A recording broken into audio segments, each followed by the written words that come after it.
disappeared, and everything froze all over again, building a glaze on the snow so thick at night it could hold the weight of a full-grown man.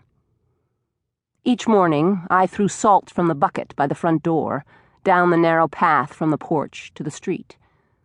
Icicles hung from the rafter over the front door, and I stood there imagining them cracking and darting through my breasts, slicing through the thick gristle of my shoulder like bullets, or cleaving my brain into pieces. The sidewalk had been shoveled by the next-door neighbors, a family my father distrusted because they were Lutheran and he was Catholic. But he distrusted everyone. He was fearful and crazy, the way old drunks get. Those Lutheran neighbors had left a white wicker basket of cellophane-wrapped waxed apples, a box of chocolates, and a bottle of sherry by the front door for Christmas. I remember the card read, "Bless you both." Who really knew what happened inside the house while I was at work? It was a 3-story colonial of brown wood and flaking red trim. I imagine my father sucking down that sherry in the spirit of Christmas, lighting an old cigar on the stove. That's a funny picture. Generally, he drank gin, beer occasionally. He was a drunk, as I said. He was simple in that way.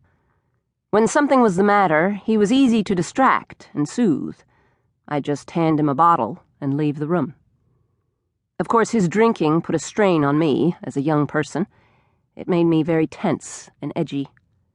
That happens when one lives with an alcoholic. My story, in this sense, is not unique. I've lived with many alcoholic men over the years, and each has taught me that it is useless to worry, fruitless to ask why, suicide to try to help them. They are who they are, for better and worse. Now I live alone.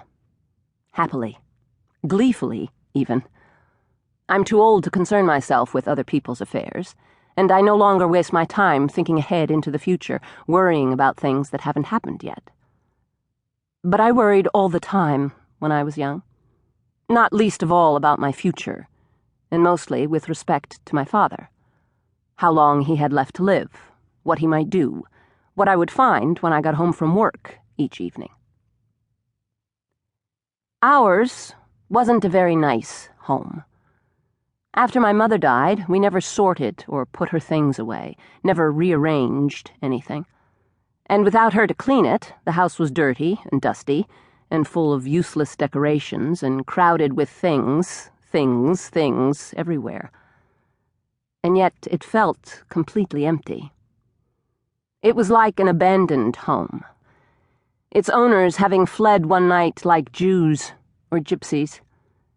We didn't use the den, or the dining room, or the upstairs bedrooms much. Everything just sat there collecting dust.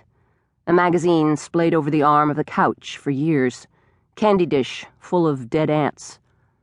I remember it like those photos of homes in the desert, ravaged by nuclear testing. I think you can imagine the details for yourself. I slept in the attic, on a cot purchased by my father for some summer camping trip he never took a decade earlier.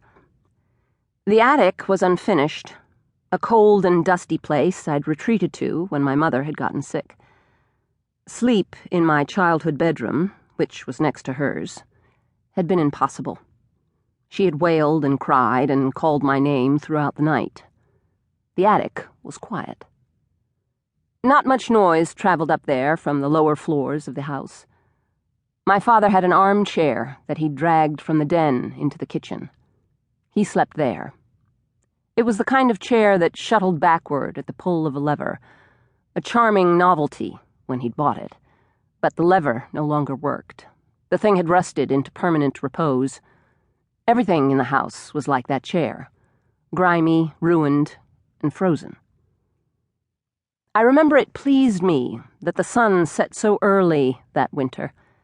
Under the cover of darkness, I was somewhat comforted. My father, however, was scared of the dark. That may sound like an endearing peculiarity, but it wasn't. At night, he would light the stove and the oven and drink and watch the blue flames whirl.